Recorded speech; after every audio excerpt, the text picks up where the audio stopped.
And in 2024, they might reconsider their isolation guidance. I mean, what is up? My name is Eric. This channel is called Report and Opine. I am back. This, of course, is the epicenter for all of your current and captivating coastal elite chaos. So please hit that subscribe button, like the video, ring the notification bell, leave a comment or two, share this with a friend. Let's go.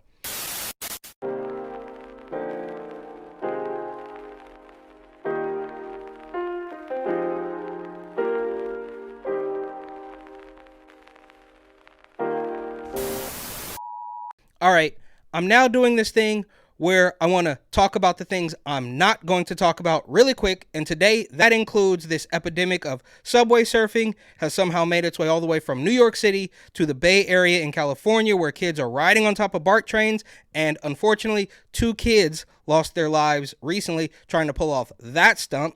There's also this report of the CIA under Obama targeting the Trump campaign, which I guess is news. It seems like we're batting at the top of the order with that one. There's also the tragedy at the Kansas City Chiefs Super Bowl parade, and it seems like it might be a perfect time for Taylor Swift, who may or may not endorse Bo Biden for a second time, to come out and say, we just need to get all the guns off the street.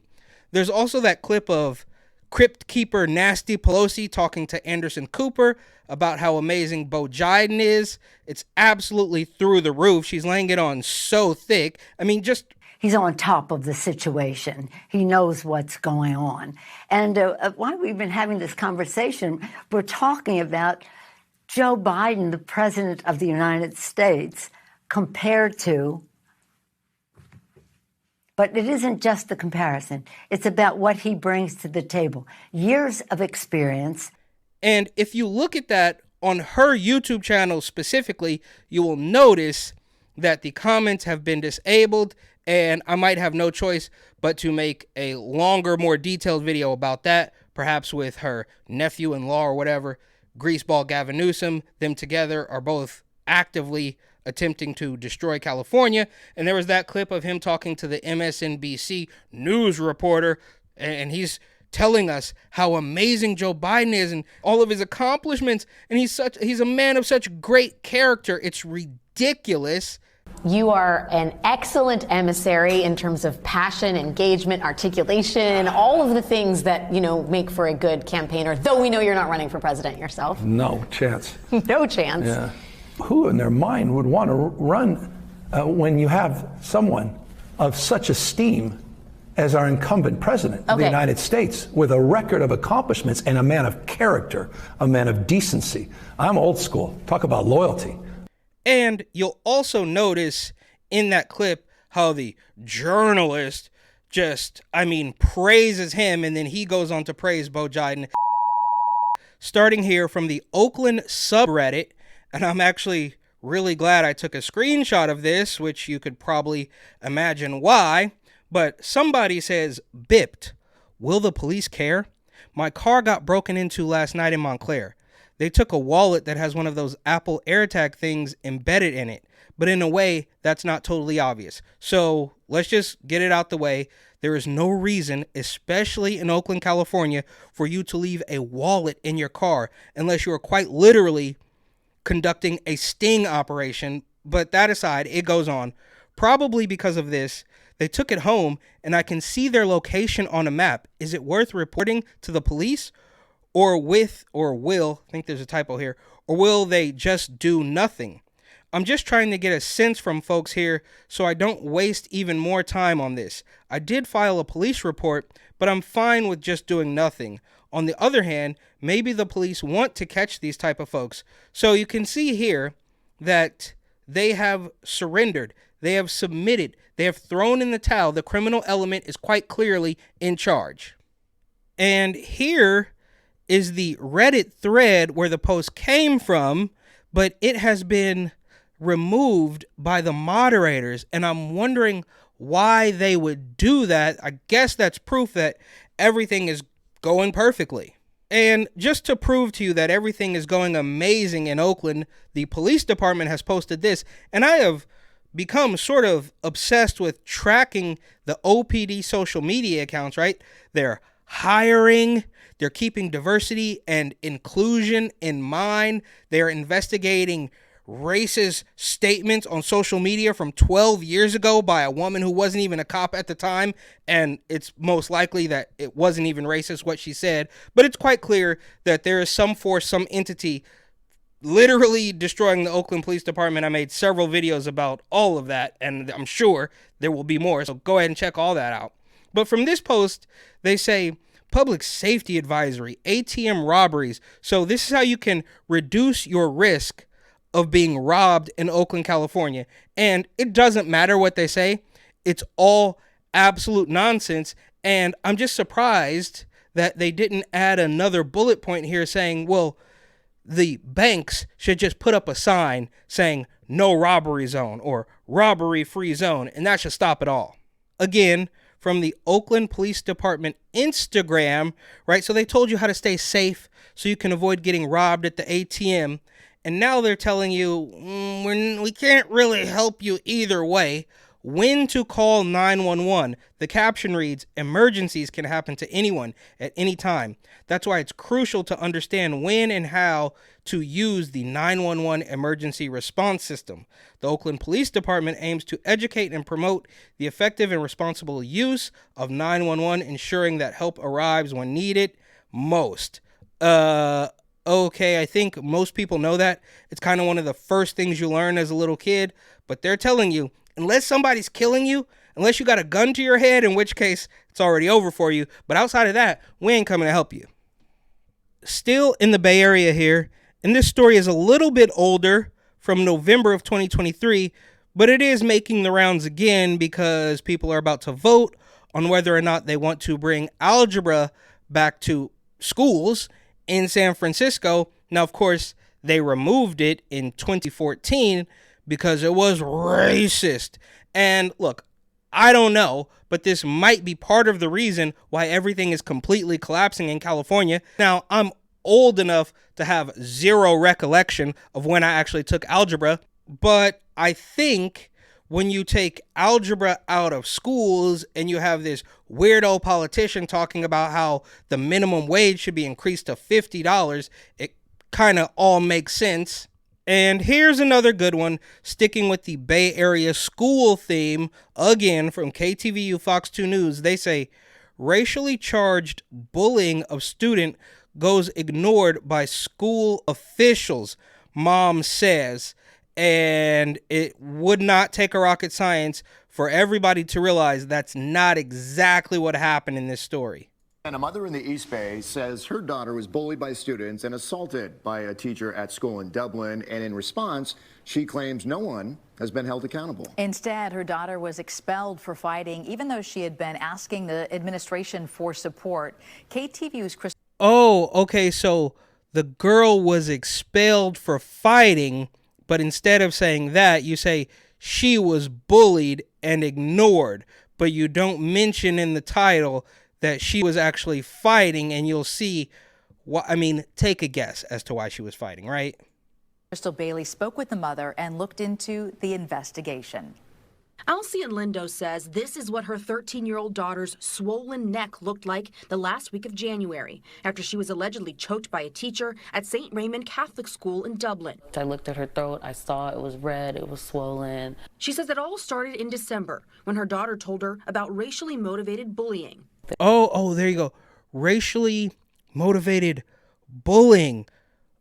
I mean, it's just ridiculous. It's so desperate, right? These people are so eager. You people are so eager to play the victim. Oh, my daughter was bullied. This story is all about bullying.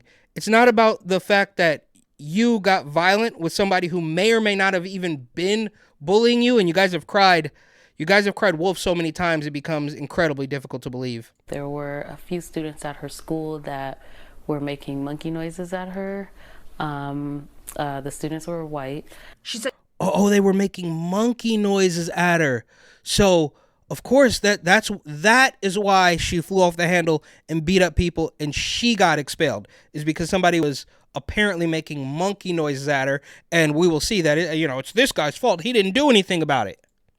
Says she sat down with the principal, Gregory Peterson, after Christmas break to report the bullying and discuss solutions. He sat there and heard her story and saw her tears. I mean, she could barely speak when she was explaining how the comments made her feel, what those girls were saying to her. Lindo says she thought it was being handled. My word. Wait, so the girl turned on the waterworks after beating somebody up and the principal didn't believe her? I mean, this like really rings of like satire, Boondocks type of stuff. What did he say specifically to you? He said, "Sit down, nigga." Riley Freeman is a third-grade student at J. Edgar Hoover Elementary School. He's a basketball player, an avid reader, and one day hopes to spread his philosophy through rap music. He was in class when he had a verbal exchange with his teacher, Joe Petto. But Mr. Petto said it was Riley who used the N-word first. So I told him to take his seat, and here comes this barrage of insults. I mean, some of the words I've never even heard before, and I was just stunned. And I said, well, sit down, nigga. Weeks went by. My daughter kept coming home saying, they're still bothering me. It's getting worse. She continued to report this to the principal, but was getting no response and no real action. On January 25th, Lindo says she got a call from her daughter in the middle of the school day. As soon as I got there, the principal took me into a different office, and the first words out of his mouth were, your daughter got into an altercation with a student. She hit the student. We have a zero violence policy here, so she's out. And that was his way of saying that she's expelled. She says she later learned her daughter had been in a fight. Oh, okay, so the principal told you that your daughter got in a fight and there was a zero tolerance policy, but instead of take any responsibility for that, you immediately play the victim, and I'm sure that there's no other side to this story at all. All right, switching gears. Now we're in New York. New York City sues social media companies for negligence, public nuisance. Well, that's weird because you guys spent the last, 3 or 4 years being a complete public nuisance, destroying everything, and now you're pointing the finger at social media as though Bill de Blasio wasn't out there talking about free cheeseburgers and free donuts. Again, there was never a middle point. There was never a, hey, we came up with this thing. If you're scared of the virus, you should take it. It'll help you. It went from, here's a free donut, to you can't go to work. But somehow the social media companies are the public nuisance. Now, don't get me wrong. Social media is not perfect. It's actually quite demonic and sinister. But that aside, they are not the problem why New York City is collapsing. And New York, or I should say, Mayor Eric Adams is doing any and everything to deflect from the destruction he is causing with this sanctuary city nonsense, this crime, all of this. It's ridiculous. Social media, while not perfect by any stretch of the imagination, is not your problem, Eric. This is your problem, Eric Adams. Mayor Eric Adams, the nightlife mayor, Tracy Morgan's B-grade brother. 2 migrants involved in the gang attack on 2 NYPD cops in Times Square is now free after an activist Brooklyn priest paid his $15,000 bail. So I can only imagine, I don't know, I don't want to get too conspiratorial about the whole thing, but stories like this might be the reason why Eric Adams wants to file suit against social media companies. But they say here from Coronavirus NY, Henry Brito, 24, was being held at Rikers Island on the January 27th cop attack and is due to be arraigned on an assault indictment this week. Walked out of jail Tuesday after Good Shepherd Lutheran Church in Bay Ridge, South Brooklyn, crazy, put up the money. The church's pastor said, quote, "Our church is basically a sanctuary." Yeah, well, New York City in its entirety is a sanctuary, and you see where that's gotten him. So I don't know, man. This guy, this pastor, might be worth looking into because that is some deep, dark stuff. This man, I mean, is in cahoots with the criminal element, right? It's one thing to take in some migrants and give some socks and some shoes to some little kids, but to pony up $15,000 to get a violent migrant who attacked a cop out of jail is on another plane. But it continues. We assume that people are innocent until they are proven otherwise. Okay, fair, but there is video of it, and he was in jail awaiting trial. But it goes on. He also cited the politically charged context surrounding the case against Brito and the other migrants accused of ganging up on the cops, adding that there's a lot more than what is being publicized. Well, maybe you want to go into a little bit more detail on that. And what would it matter? What could possibly happen that, and this is what they do. These federal monitors, these corrupt DAs, these Soros DAs, and phony lawyers, this is what they do, is no matter what happens. In fact, the worse it gets, the more they're willing to blame the cops. And look, there is no way this is just a good Samaritan doing a good deed. This is obviously more sinister than that. And here's another good one out of New York from News 12 BK. Man wanted for hate statement, spitting on child in Borough Park. Okay, I mean, you definitely shouldn't spit on a child. I think everybody can agree on that. But we just saw the pastor. He says, well, there's probably a lot more than what's being publicized here. So what really happened? And obviously, a hate statement. So, the pastor and the Soros DA thinks that everybody is innocent until proven guilty. But now they're looking for this man in connection with a hate statement. If this isn't real CW2 gulag type of stuff, I don't know what it is. Right? So, free speech, bad. That's a hate statement. But assaulting a police officer, good. And we're going to pony up $15,000 to get him out of jail. A little bit more insanity out of New York City from the NYC Healthy account, which I have talked ad nauseum about almost as much as Oakland, but they have a cute little infographic. Everybody knows I love an infographic, and they're showing the rates of chlamydia in New York City. The caption reads, "Our new report shows increased detection of sexually transmitted infections in New York City as access to sexual health services." What is it? What do you... Is that code word for abortion? What are you talking about? Sexual health services? It's another layer of bureaucracy that somebody's going to get rich off of while the rest of New Yorkers are going to drown in illegal migrants and unhinged bums pushing people onto the train tracks. I mean, a couple years ago, you told people not even to leave their house, and then they could leave their house if they wore a mask, and they could get on the train, but they got to keep the mask on the train, and don't talk to anybody, just keep your head in your book or your music, or just sit there silently because you're an absolute moron and you're going to do whatever we say. But now they're tracking more STIs than ever. And for the record, just so we're all clear, the New York City Health Department is completely compromised, completely corrupt. These are the same people that have posted things about climate change and health equality and buildings. I mean, it's not even remotely close to actually keeping people healthy. It is an activist organization at its best.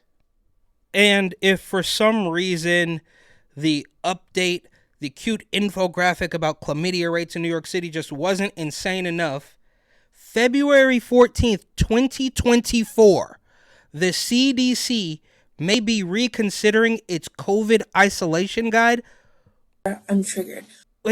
Bro, what? This didn't make sense the very first day. And look, I get it. A lot of people were scared of it. I quite honestly never bought into it because at the time I thought it was just a political hit job to get rid of Donald Trump. I now realize it was a much larger worldwide scam, but it was not believable from day one.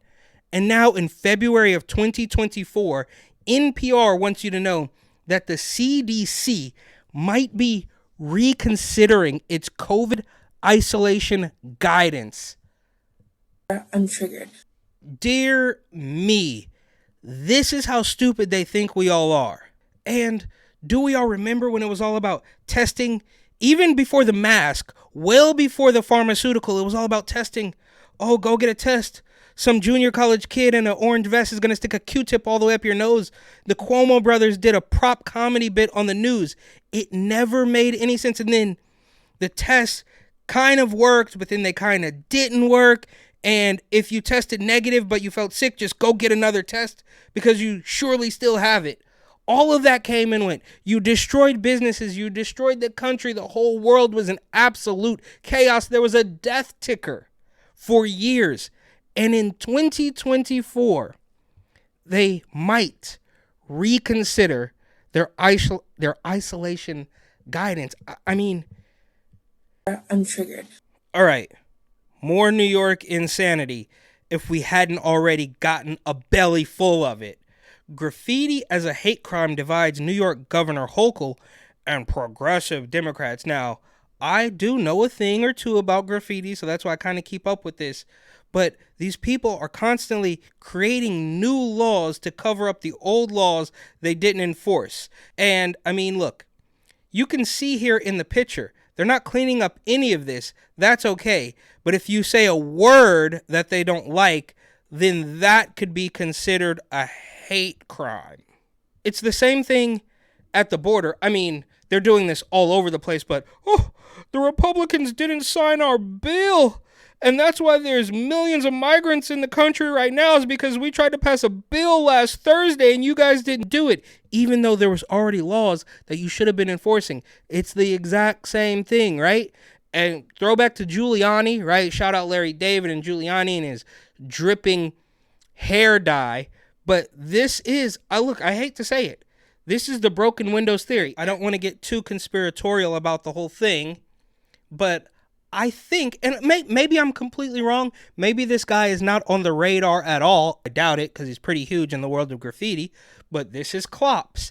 And I think this might be part of the reason why they want to stop hate crime graffiti.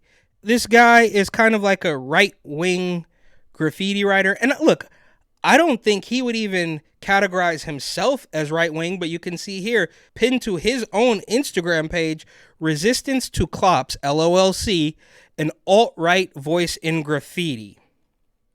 He does stuff like this, which I guess is totally alt-right, Christ is King graffiti, and this, and look, he does get a little bit edgier, but I think this is part of the reason they really don't like this guy and why they might want to consider making certain graffiti a hate crime. Hoflation, not bad.